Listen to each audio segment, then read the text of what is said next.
I'm purposely making this video to make some people upset. Um, my thoughts, how I feel, based on my observations of my time in the military, both active duty and reserve.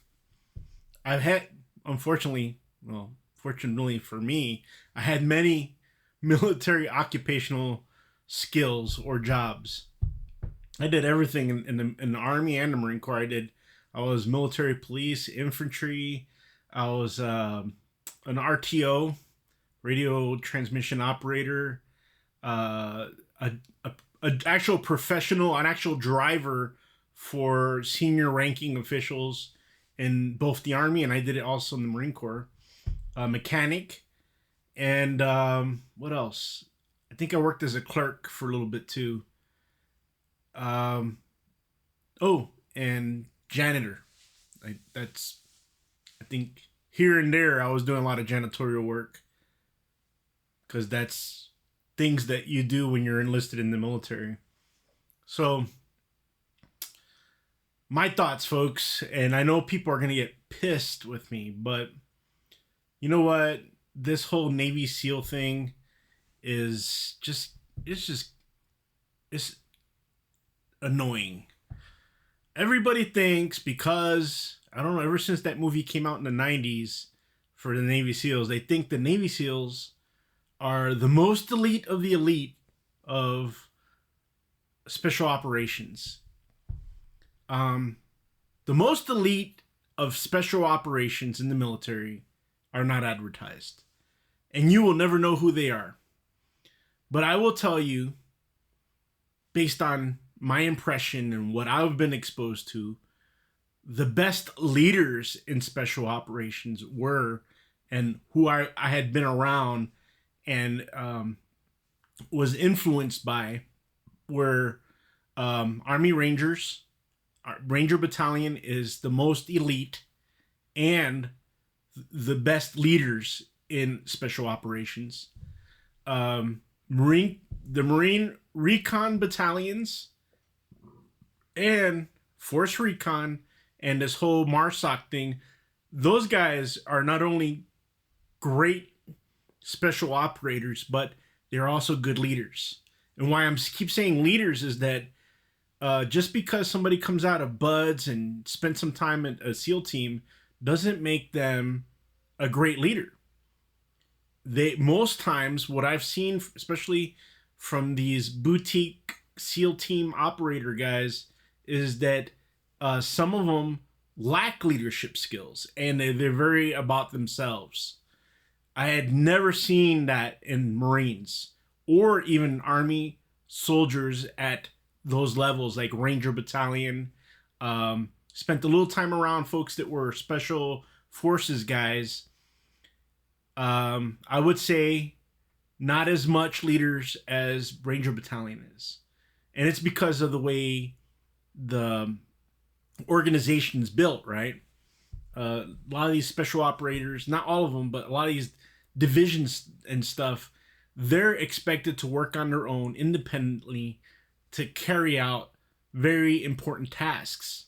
So when you're in the corporate world and you're looking for a military leader, somebody with military skill sets, don't go to the Navy SEALs. Don't do that, because I would say it's the margins or the percentage of Navy SEALs that are worth being in a leadership position, even in the corporate world, may not be as impressive as it would be Marines and soldiers, Army soldiers that worked in combat arm jobs, specifically in some of those tier one positions or units. And I'm just saying it because everybody's like scared to say something bad about Navy SEALs. You know what? So far, what I've seen in politics, the biggest whiners and the biggest complainers are the ones that former Navy SEALs. And they always like the trident and they talk about my experiences. Well, you know what?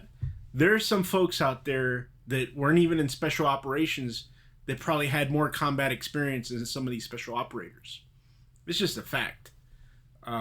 There's some mechanics out there that been deployed to Iraq and Afghanistan 8 times and have more stories and have more to share than somebody that was, at development group in Dam Neck, Virginia, or wherever these different duty stations. I actually give more credit and more respect to Seabees, to Navy Seabees, because I seen them. I seen them deployed. Those guys, that's a real unit. Like the Seabees construction battalion and all the stuff that Seabees do, I would say is more impressive to me than what Navy SEALs do.